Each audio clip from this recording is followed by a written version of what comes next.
తండ్రి కుమార పరిశుద్ధాత్మకు మహిమ కలుగునుగాక. ఈనాటి జీవవాక్యం. సత్యస్వరూపి ఆత్మ వచ్చినప్పుడు మిమ్మును సంపూర్ణ సత్యమునకు నడిపించును. యోహాను శుభవార్త 16వ అధ్యాయము 13వ వచనము.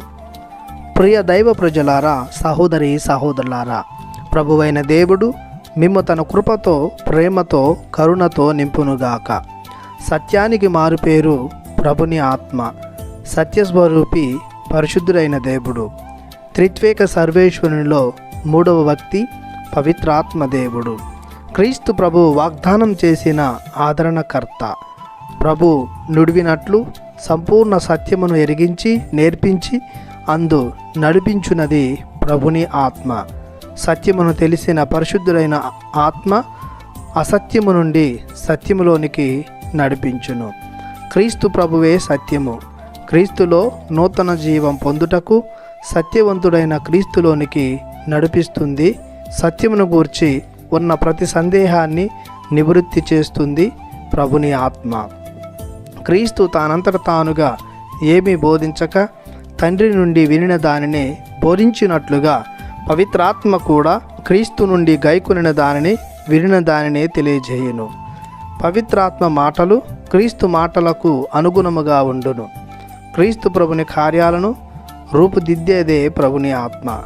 పవిత్రాత్మ వసగు జ్ఞానం, బుద్ధి, తెలివి వలన మనలో అజ్ఞానం, అవివేకం, అసత్యం, అరాచకం క్షీణించిపోయి వెలుగు, ఆనందం, ఆత్మీయ అనురాగం అలవడుతుంది.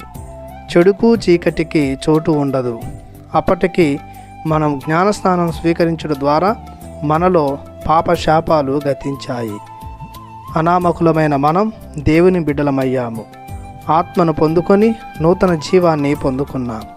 ఒంటరితనం తొలగిపోయి సంఘంలో క్రీస్తు అనుచరులముగా గుర్తును పొందుకున్నాం. సత్యస్వరూపియగా ఆత్మను పోగొట్టుకోకుండా సంపూర్ణ సత్యముకై పయనించుదాం. ప్రార్థించుదము.